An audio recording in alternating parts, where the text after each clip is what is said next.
You ever walk into a game and you really feel like you're going to win the game, but then you walk out losing the game? That's how I felt tonight. This is just a blown opportunity, you know. You're coming back home after you took a game on the road, which is all you need to do. You only need to win games 3 or 4, and now you're back. You're on home ice. Bergeron didn't play in game 4. You win game 4, so, you know, now you have the confidence. You know, you're getting your best player, arguably your best player, back in the lineup. You can take out the Leafs tonight on home ice, and you'll get rest, which Tampa Bay got today because they won. So really, this is a very big blown opportunity for the Bruins. Not only because they could have got more rest for the next series, but now the Leafs have hope. And if you're a Star Wars fan, you know hope is a powerful thing. Now, if you're the Leafs, all you have to do is win one home game, and anything can happen in Game 7. We've seen Game 7s before. Anything can happen. So there's 3 notable changes coming into Game 5, and one is Nazem Kadri coming back from his 3-game suspension for trying to murder Tommy Wingles, Patrice Bergeron coming back from his upper body injury, which we don't really know the extent of, and then Mike Babcock changed up his lines a little, and he put Austin Matthews on the first line with Zach Hyman and Connor Brown. Now this is an interesting combo because Zach Hyman and Connor Brown are more grinder types, so it kind of frees up a little more space for Austin Matthews. I thought this was a good change by him, and I gotta give him props for that. So the puck drops, and for the first 5 minutes, nothing too notable really happens. There's a good chance here and there for both teams. But one thing I noticed about the Bruins early is I really love their 4th line. Now, if you've been listening to the reviews, you'll know I'm a big fan of Tim Schaller, big fan of Sean Kuraly, and big fan of Noel Acciari. I love all 3 of them, and when they're together, they hit bodies hard, they really rough up the other team, and they can generate offense too, which a lot of 4th lines in this league can't do. So about 6 to 7 minutes into the period, Jake Gardiner gets the puck basically at his own blue line. He throws it up, another stretch pass by the Leafs. The Leafs are very good at these stretch passes, kind of trial and error for them, but they hit on this one.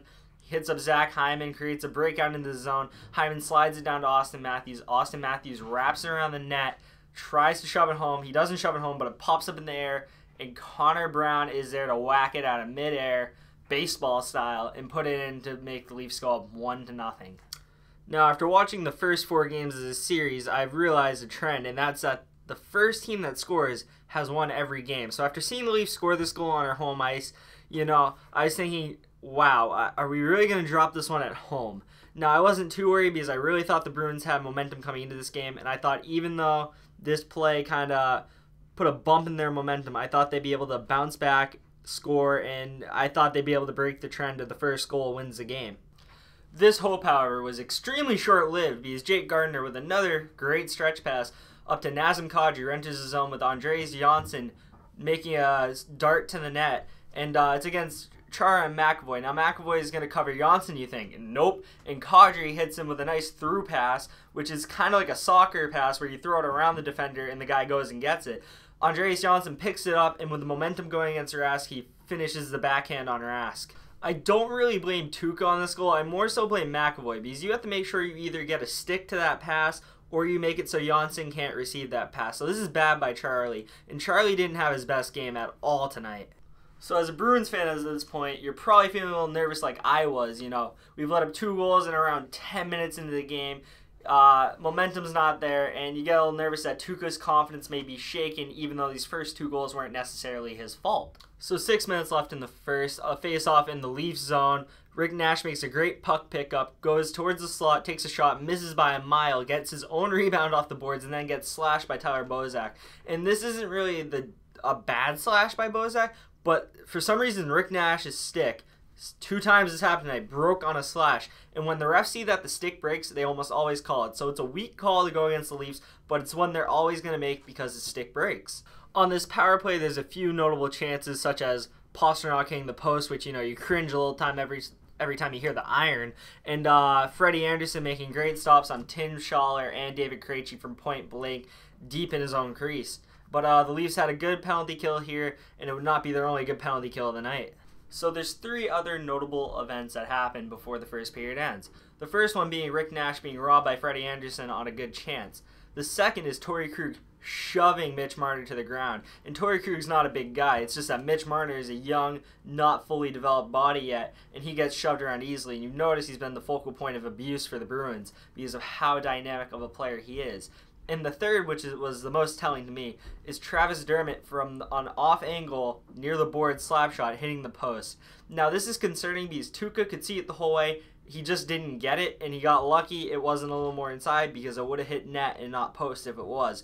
But this was a kind of a sign that I thought Tuukka may be a little thrown off, even though the first 2 goals weren't his fault. I think he was feeling the pressure at this point. So the first period comes to end, and even though you look at the shots and you see 15 for Boston and 6 for Toronto, I didn't really think the Bruins outplayed the Leafs. I mean, you can make the argument they did, but I thought the Bruins were giving up better chances, which is why the Leafs were up 2-0 at this point. The Bruins' chances outside of the power play were few and far between, and if you take away that power play, which you can make an argument we didn't really deserve because Rick Nash's stick is made out of like twig or whatever, because that thing broke way too easily, we just didn't really look too great. I thought the Leafs were playing more physical hockey at this point in the game, from my perspective. So the second period starts, and about a minute and a half in, Tuukka Rask will make a big save on William Nylander after give and go and Nazem Kadri. This is a big save because I thought maybe Tuukka would get his momentum, he would get a little into the game, he'd get into a groove. So I was feeling a little confident in Tuukka after this. That would be short-lived though. Another thing is Nazem Kadri with another great passing play. This guy came out ready to play tonight after his 3-game suspension. He was chomping at the bit to get back, and he looked good. So 9 minutes into the second period, Riley Nash makes a great block on a shot from the point from Nikita Zaitsev. Riley Nash sells the puck and it hits up David Pastrnak, who's cheating a little on the play, and he creates almost a breakaway, but Pastrnak's speed's just not enough to create it. He sees Marchand on the left, and it's barely a 2-on-1. Like, Marchand's behind the play. Pasta needs to shoot this puck, but instead he tries to be unselfish and pass the puck. Awful decision making. You have to take this shot, especially when you're down and you're not guaranteed the pass to get through. That shot is more of a sure thing on a scoring chance. Instead, he tries passing it to Marchand, and we get nothing, not even a scoring chance out of this. So moments later, Jake Gardiner tries throwing the puck into the zone from his own point. It gets blocked and creates a real 2-on-1. David Pastrnak with the puck, with Marchand streaking down the left, with Zaitsev trying to play the pass. Now, I really think he should have passed this one earlier, but instead Pastrnak, not making another good decision here, decides to backward skate into the slot. Luckily for him, though, he doesn't get an opportunity, but he does get tripped by Zaitsev. So even though I'm not happy that he didn't try passing it, he gets a penalty, which, you know, you can get scoring chances on the power play, so I can't hate too much. So shortly on the power play, Torrey Krug with the puck at the point takes a shot from the point, misses wide though. Jake DeBrusk on the rebound, no worries here, he's going to get a shot on net. Nope, he misses 5 feet wide, but the miss is so bad that it comes off the boards back to the front of the net. And who's there? The working man himself, David Backes, to tap it in past Frederick Anderson, who cannot shift soon enough after the missed shot by Jake DeBrusk. So David Backes gets us on the board, and we are down 2-1 now. We cut back into the lead by 1 goal. So the Bruins finally get on the board, and you gotta be asking yourself as a Bruins fan, what would we do with it? We got the momentum on our side now. Home ice, you know, the crowd is rocking. We have to capitalize on this and get a second goal to equalize the score. Nah, because that would be what you expect, right? So JVR coming in on the breakout down the left side of the ice into the Bruins zone, finds Morgan Rielly on the drop turn pass. Morgan Rielly with the beautiful feed cross ice to Tyler Bozak. Tuukka slow to get over, gets beat by Tyler Bozak, and the Leafs go up by 2 goals again, 3-1 Leafs. Then to top it off, a minute later, Matt Grzelcyk goes to the box. A minute later, literally a minute later, after his stick gets caught in a Leafs player's skate. Like, this thing is under the shoe part of the skate, but above the blade, like, wedged in there. He didn't mean to do it, but because his stick's there, he gets sent to the box for 2 minutes, and this would be the Leafs' only power play of the game. Oh, it gets even better, too, because, you know, 30 seconds into this power play, about Mitch Marner passes from behind the net to the other side of the net to JVR, and, you know, on the power play, JVR is kind of deadly, and, you know, he kind of does, like, a little toe drag and roofs it on Tuukka Rask, and we go down 4-1. Ugh! Sorry about that. I just really had to get that out of my system. This was extremely frustrating as a Bruins fan, just to see like this type of collapse this early into a game and just everything going wrong for us. But then I reminded myself, Pat, I was like, Pat, these are the Leafs. A 4-1 lead for them, that's like a 1-0 lead for any other team in the league. So, you know, I wasn't too worried at this point. I was nervous because I'm always nervous. I'm a very nervous hockey fan. I always feel that feeling in my stomach where I'm like we need to win. But it's Leafs, so I'm a little less nervous. In comes Anton Khudobin, which I don't hate this change because Tuukka was looking a little shaky after the 3rd and 4th goal, so I think this was the right move. So if you want to talk about the most frustrating part of this game as a Bruins fan, it just has to be the 5-on-3 power play that we get here. So the one thing I noticed is we brought Rick Nash and David Backes in. This is where they belong, right in front of the net on this power play. But for some reason whatsoever, we put neither of them in front, and we just kind of just pass the puck around the zone, not really getting many good opportunities, if any, on this power play. I really felt like for a 5-on-3, it wasn't threatening enough, and this just goes on Bruce Cassidy for not putting out Rick Nash or David Backes out there. Put the skill players around them, have them create havoc in front of the net. So that awful power play ends, and you're looking to see how the Bruins and Leafs respond after such a kill. You think the momentum would go towards the Leafs, but it doesn't. So Matt Grzelcyk gets the puck behind the net, goes around down the boards, finds Sean Kuraly alone in the slot, and Kuraly buries it top corner over Frederik Andersen, and the Bruins are right back in this second period, down 4-2, very much still in this game at this point, and that is a great pass by Matt Grzelcyk, one of the lone bright spots tonight on the Bruins roster. Definitely played one of his better games, and Sean Kuraly with the finish. In that fourth line, man, I don't know how they do it, but they just get it done. So the second period comes to an end, and you look at the score, and we're still down by 2 goals, just like we were at the first. So we didn't really make up any ground. We didn't make up any ground. And you may be looking at the shots and still saying, the Bruins are outplaying the Leafs, which, I'm not really going to say which way I think this game was going. But what I will say is, if you don't finish your chances, you don't deserve to be winning. And that's kind of what happened in this game.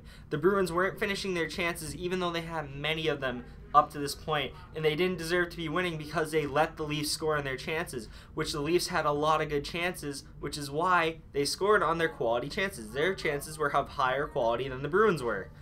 So shortly into the third period, Charlie McAvoy takes a shot. It gets deflected, but it hits the post. And this kind of sums up the Bruins' night, in my opinion, with a lot of chances, but no finish whatsoever. They told us a stat at this point where the Bruins had 24 scoring chances to the Leafs' 9.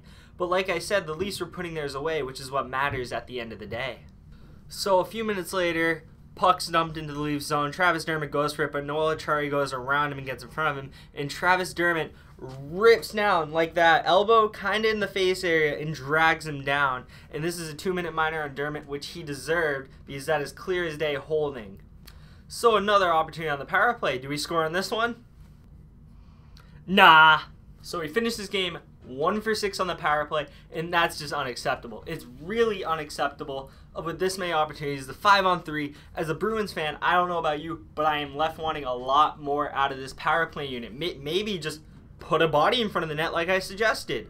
Create some traffic. Pucks to net. Enough of this selectiveness of not wanting to shoot the puck and waiting too long. It was too much in this game. I think it's only going to be an issue this game because I think Bruce is going to get the message to the boys. But you hate to look back on this game and look at the power play opportunities we had and how we didn't score on them. But have no fear, because Noel Acciari in the 50s line is here.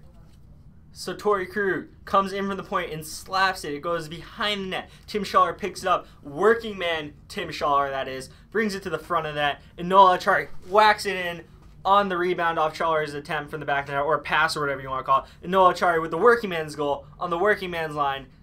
4-3. The Bruins are still in this. Barely, somehow, I don't know, but we're in this. So how would the Bruins respond after this great surge in energy they've gotten from the fourth line? 2 goals from your fourth line. You should win almost any game with that happening, right? We do not win this game, however. So the closest chances in the last 13 minutes, 2 that stuck out to me or 3 that stuck out to me. The Marchand shot coming in down the right side, not a great chance. You got Pasternak, who doesn't get it in the net because Morgan Riley's in the way and Frederik Andersen gets his right pad on it. A lot of open net there. That's probably our closest chance. And then you could also mention Jake DeBrusk missing the net by 20 feet, it felt like, on his point-blank opportunity. Interesting choice of shot selection there, Jake. But overall, we just didn't get enough quality chances in the final 13 minutes. I feel like that's the story of the game, though. We had a lot of chances, but the quality of the chances weren't that high. Like, low quality chances compared to the Leafs having few, but higher quality chances, which is that at the end of the day, the Leafs walk away here the winner. So I'm going to leave you here with this note. So the Bruins, even though you have more chances, you have to finish them. And at the end of the day, I don't think the Bruins had a bad game, but they definitely didn't have a good game. Because a good game, you finish your chances. So all I'm going to say heading into Game 6 in Toronto, I'd like to add, you got to finish your chances. And that was the difference today in this game. And Tuukka's got to be a little more confident going to Game 6. I hope he has a back bounce game for our sake at least. And Game 6 is Monday, and I'm going to be covering it here on the channel. If you like the video, hit the thumbs up button. If you really like the video, hit the subscribe button. I cover all the Bruins games and all things Bruins in general. And I'll see you next time. We need to have a better Game 6.